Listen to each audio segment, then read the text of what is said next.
ध्यान से सुनो, जब तुम्हें कोई सुरक्षित जगह मिल जाए तो तुरंत सभी दरवाजे बंद कर दो और सभी महिलाओं को सुरक्षा दो। खुद पर ध्यान मत खींचो, अपनी जगह पर ही रहो, मदद बहुत जल्द पहुंचने वाली है। एक लड़की जो लंबे समय से अपने पिता के हाथों घरेलू हिंसा झेल रही थी, आत्महत्या करने ही वाली थी। तभी अचानक पूरे छोटे से शहर में एक इमरजेंसी ब्रॉडकास्ट गूंज उठती है। घबराकर वो तुरंत बाहर निकलती है, ये देखने की आखिर हो क्या रहा है। बाहर का नजारा देखकर वो सन्न रह जाती है। उसका पड़ोसी एक पागल आदमी के द्वारा जमीन पर गिराकर बेरहमी से पीटा जा रहा होता है। सड़कों पर हर तरफ अफरा तफरी मची हुई है, लोग जान बचाने के लिए भाग रहे हैं। अभी वो कुछ समझ ही नहीं पाती कि तभी उसकी नजर एक औरत पर पड़ती है जिसके मुंह से खून बह रहा होता है और वो उसे घूर रही होती है। अगले ही पल वो औरत भी पागलों की तरह उसकी तरफ झपट पड़ती है। लड़की डर के मारे जड़ हो जाती है, लेकिन ठीक उसी समय उसका पिता उसे खींचकर घर के अंदर ले आता है। वो जल्दी से उसे पकड़कर बेसमेंट में छुपाने की कोशिश करता है, लेकिन तभी पिता को कुछ अजीब महसूस होता है।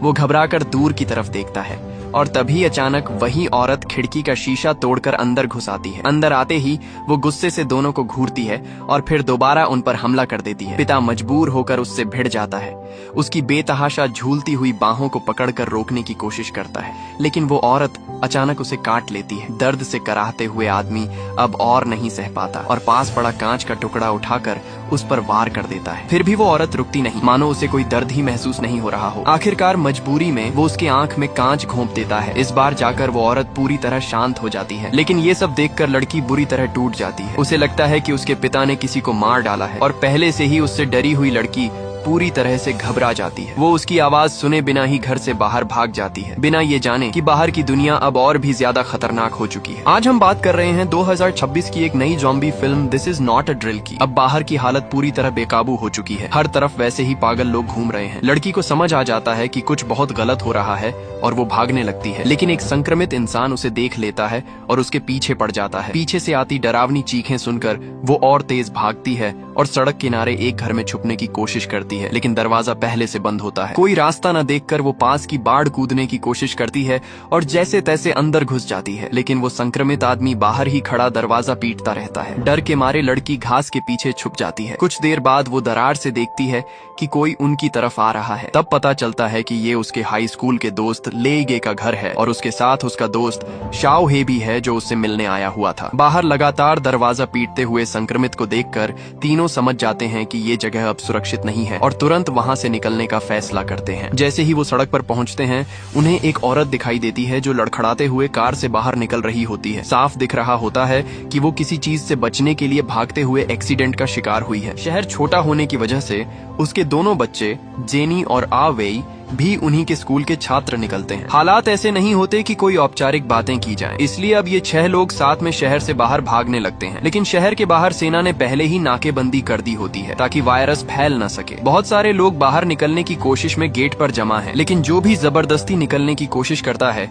उसे गोली मार दी जाती है। ये देखकर सब समझ जाते हैं कि यहाँ रुकना बहुत खतरनाक है, लेकिन फिर भी उम्मीद रहती है कि शायद हालात बदल जाएं। इसीलिए वो पास ही एक खाली पड़े घर में अस्थायी रूप से रुकने का फैसला करते हैं। जैसे ही औरत लाइट जलाती है, दूसरा व्यक्ति उसे रोकता है, कहता है कि रोशनी से संक्रमित लोग आकर्षित हो सकते हैं। औरत जवाब देती है कि उसका जोर से चिल्लाना उससे भी ज्यादा खतरनाक हो सकता है। दोनों की बात में दम होता है, इसलिए सब चुपचाप अंधेरे में इंतजार करने लगते हैं। लेकिन कुछ देर बाद दरवाजे के बाहर आवाजें आने लगती हैं और फिर शीशा टूटने की आवाज गूंजती है। खुशकिस्मती से उन्होंने पहले ही भागने का रास्ता सोच रखा होता है और वो दूसरी मंजिल की खिड़की से कूदकर वहां से निकल जाते हैं। लेकिन शहर के ज्यादातर घर सुरक्षित नहीं होते और भागने के बाद भी उनके पास कहीं जाने की जगह नहीं होती। तभी शाओ हे को एक आइडिया आता है। उनका हाई स्कूल सबसे सुरक्षित जगह हो सकता है। स्कूल खाली है, पहली मंजिल पर मजबूत लोहे की ग्रिल लगी है और बाहर पूरा मैदान तार की बाड़ से घिरा हुआ है। दोहरी सुरक्षा के चलते वो जगह काफी सुरक्षित लगती है। ये सोचकर वो तुरंत वहाँ जाने निकलते हैं, लेकिन रास्ते में उन्हें ज़ॉम्बी का झुंड मिल जाता है। बच्चों को बचाने के लिए वो औरत पीछे रुक जाती है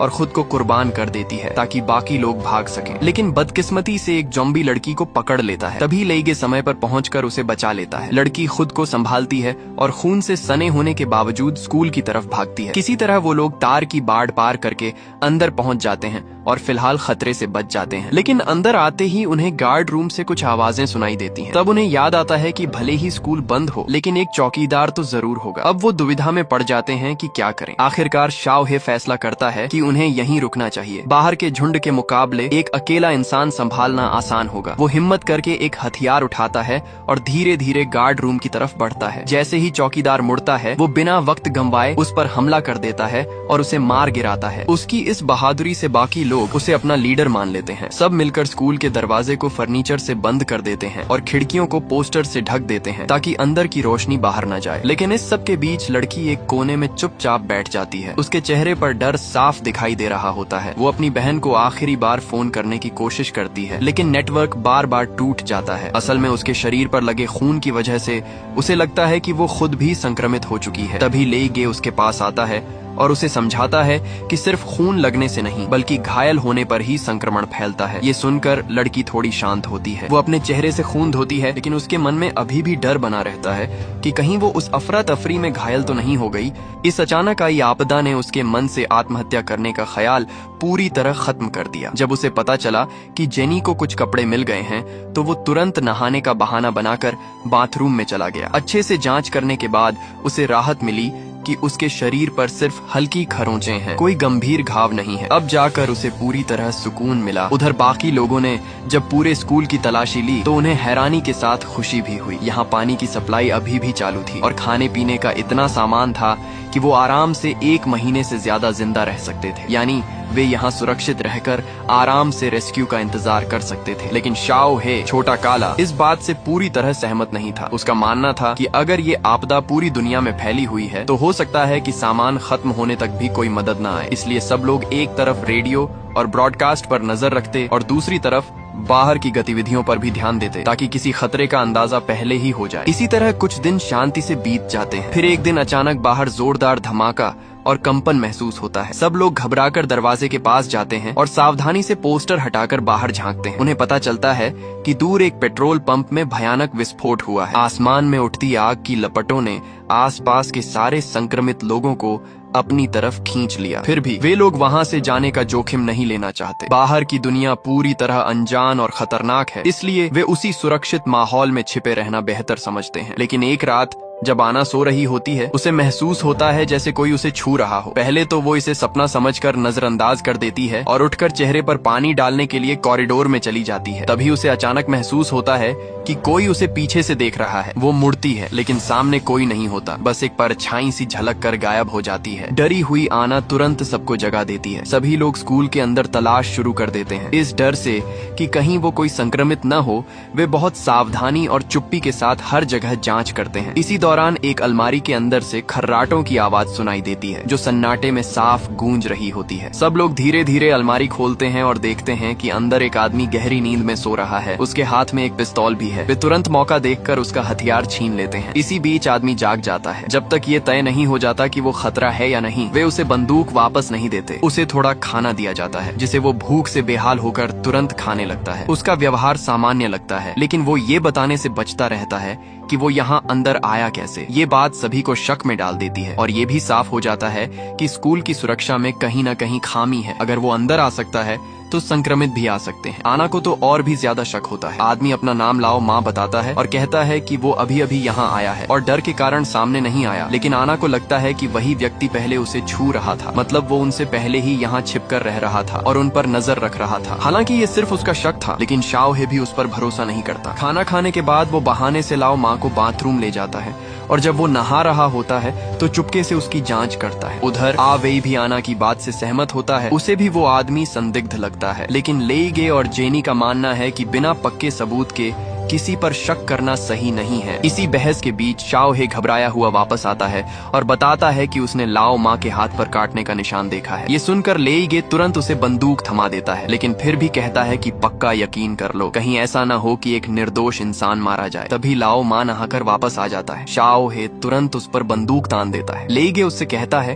कि अगर वो निर्दोष है तो अपनी बाजू दिखाकर साबित करे। लाओ माँ पहले तैयार हो जाता है, लेकिन फिर अचानक कुछ सोचकर रुक जाता है और भागने की कोशिश करता है। है। सब लोग उसके पीछे दौड़ते हैं और जल्दी ही उसे पकड़ लेते हैं। जब वो सफाई देने की कोशिश करता है तो लेईगे उसका हाथ छूकर महसूस करता है कि उसका शरीर का तापमान सामान्य है। वो बताता है कि संक्रमित लोगों का शरीर धीरे धीरे ठंडा हो जाता है, क्योंकि उसने शुरुआत में अपने परिवार को ऐसा होते हुए देखा था। फिर भी बाकी लोग उस पर भरोसा नहीं करते। थोड़ा सा भी शक होने पर वे जोखिम नहीं लेना चाहते। सिर्फ लेईगे ही उस पर यकीन करता है। बाकी सभी आना से कहते हैं कि उसे गोली मार दो। आखिरकार वे उसे पकड़कर दरवाजे तक ले जाते हैं। लाओ मा आखिरी बार अपनी बात रखने की कोशिश करता है। वो बताता है कि उसके साथ एक और साथी था। दोनों ने सोचा था कि स्कूल सुरक्षित जगह है, लेकिन जब वे यहाँ पहुँचे तो सभी दरवाजे और खिड़कियाँ बंद थीं। फिर उन्हें बॉयलर रूम में एक छोटा सा रास्ता मिला, जहाँ से एक एक करके अंदर आया जा सकता था। लाओ मा पहले अंदर आया, लेकिन जब उसके साथी की बारी आई तो उसे संक्रमित लोगों ने देख लिया। उसने उसे खींचकर अंदर तो ले आया, लेकिन वो पहले ही घायल हो चुका था। उसे पता था कि वो अब नहीं बचेगा, इसलिए उसने गुस्से में आकर लाओ मा को भी काट लिया, क्योंकि वो उसे पहले अंदर नहीं जाने दिया था। मौत के सामने इंसानियत कितनी कमजोर हो जाती है, ये उसी पल साफ हो गया। बाद में लाओ मा ने अपने साथी को मार दिया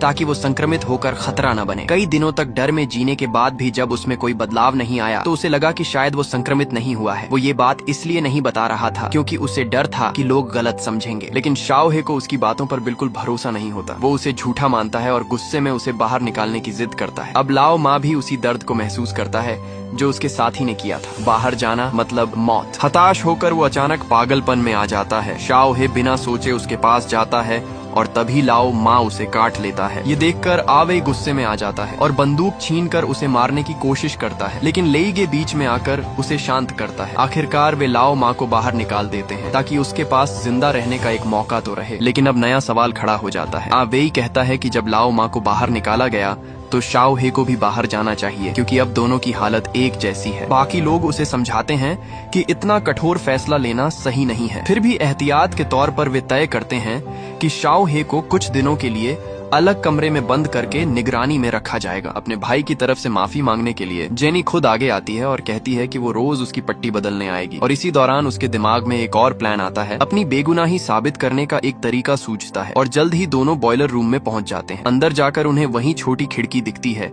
और जमीन पर एक ऐसी लाश पड़ी होती है जो अभी पूरी तरह से संक्रमित होकर बदली नहीं थी। इससे साफ हो जाता है कि लाओ मा ने जो कहा था वो सच था। जब ये तय हो जाता है कि उनका साथी संक्रमित नहीं हुआ था, तब लेईगे एक और चौंकाने वाली खबर बताता है। सरकार ने रेडियो के जरिए एक नए सेफ जोन, सुरक्षित शरण स्थल का ऐलान किया है, जहां सभी बचे हुए लोग जाकर शरण ले सकते हैं। लेकिन समस्या ये है कि वो जगह शहर के अंदर काफी दूर है। आवेई का मानना होता है कि उन्हें यहीं रुकना चाहिए, क्योंकि फिलहाल ये जगह सुरक्षित है। लेकिन शाओ हे और जेनी कहते हैं कि उन्हें यहाँ से निकलना ही होगा, क्योंकि स्कूल का सामान ज्यादा दिन तक नहीं चलेगा। बहस फिर से शुरू हो जाती है। इन सब झगड़ों से परेशान होकर आना थोड़ी देर के लिए बाहर हवा लेने निकलती है, लेकिन तभी वो देखती है कि कॉरिडोर में एक आदमी पड़ा हुआ है। वो लाओ मा होता है, जो कहीं जाने की जगह न मिलने पर वापस यहाँ आ गया था। ये देखकर आना घबरा जाती है और तुरंत सबको बुलाने भागती है। जब सब लोग उसकी हालत देखते हैं तो जेनी को उस पर दया आ जाती है और वो उसकी मदद करने आगे बढ़ती है। लेकिन इस बार लाओ मा सच में संक्रमित हो चुका होता है। लेईगे सबसे पहले ये बात नोटिस करता है। जमीन पर खून फैला होता है और इस बार उसके बाएं हाथ पर भी काटने का निशान होता है। वो तुरंत चिल्लाकर जेनी को पीछे हटने को कहता है,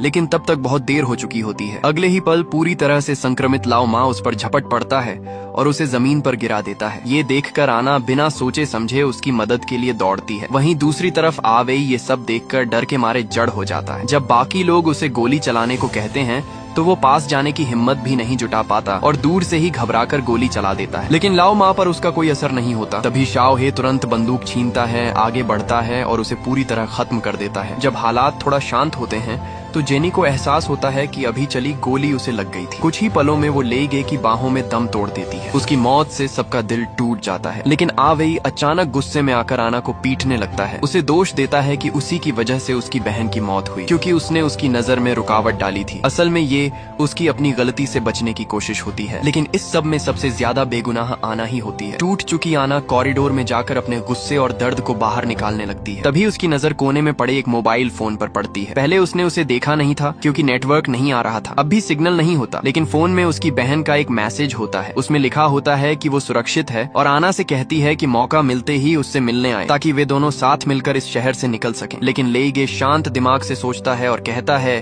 कि ये मैसेज आपदा की शुरुआत में भेजा गया होगा। अब वहाँ की हालत पूरी तरह बदल चुकी हो सकती है। फिर भी आना कहती है कि उसकी बहन का घर उसी रास्ते में पड़ता है जो सेफ जोन की तरफ जाता है, तो क्यों ना रास्ते में जाकर देख लिया जाए। आखिरकार दोनों उसकी बात मान लेते हैं और सामान पैक करने लगते हैं। लेकिन आ वेई कमरे में छिपा रहता है और बाहर नहीं आता। आना उसे देखने जाती है। वो कुछ कह पाती उससे पहले ही आ वेई माफी मांगने लगता है। वो मानता है कि उसकी कमजोरी की वजह से उसकी बहन की मौत हुई। बाहर से शांत दिखने वाला आ वेई अंदर से पूरी तरह टूट चुका होता है। माफी मांगने के बाद वो खुद को गोली मारकर अपनी जिंदगी खत्म कर देता है। अब टीम में सिर्फ 3 लोग ही बचते हैं। सामान लेकर तीनों हिम्मत जुटाकर बाहर निकलते हैं। बाहर चारों तरफ अजीब सा सन्नाटा होता है। जब वे सड़क पर पहुंचते हैं तो देखते हैं कि सारे संक्रमित लोग जमीन पर गिरे पड़े हैं। लेकिन जैसे ही वे आगे बढ़ने की कोशिश करते हैं, आवाज सुनकर वो सभी दोबारा उठने लगते हैं। आना तुरंत बंदूक निकालती है, लेकिन पता चलता है कि उसमें गोलियां खत्म हो चुकी हैं। अब उनके पास भागने के अलावा कोई रास्ता नहीं होता। वे भागते हुए एक कार का अलार्म बजा देते हैं, जिससे सारे संक्रमित उस तरफ खींच जाते हैं और वे मौका पाकर वहां से निकल जाते हैं। लेकिन आगे की सड़क पर भी संक्रमितों की भीड़ होती है। तब शाओहे पास के एक घर में घुसने का फैसला करता है ताकि साइड से निकल सके। लेकिन जैसे ही वो दरवाजा खोलते हैं, अंदर अलार्म बज उठता है। वे जल्दी से अलार्म तोड़ देते हैं, लेकिन तब तक आसपास के सारे संक्रमित वहां आ जाते हैं। हालात बिगड़ते देख शाओहे फैसला करता है कि वो खुद उन्हें भटकाएगा ताकि बाकी दोनों सुरक्षित निकल सके। वो कहता है कि वे लोग आना की बहन के घर पर मिलेंगे और इतना कहकर वो बाहर निकलकर जोर जोर से चिल्लाते हुए दूसरी दिशा में भाग जाता है। सारे संक्रमित उसके पीछे लग जाते हैं। आना और लेइगे बिना रुके आगे बढ़ते हैं और आखिरकार उसकी बहन के घर पहुंच जाते हैं। वहां देखते हैं कि सारे दरवाजे और खिड़कियां लकड़ी से बंद किए गए हैं। जांच करने पर उन्हें पता चलता है कि दूसरी मंजिल की खिड़की खुली है। वे बाहर रखी लकड़ी की मदद से ऊपर चढ़ते हैं और अंदर घुसते हैं। फिर दोनों अलग अलग होकर घर में तलाश शुरू करते हैं। लेकिन कुछ ही देर में आना को सच्चाई पता चल जाती है। उसकी बहन भी संक्रमित हो चुकी होती है। जैसे ही वो उसे देखती है, उसकी बहन उस पर हमला कर देती है। आना के लिए ये पल बेहद दर्दनाक होता है, लेकिन अपनी जान बचाने के लिए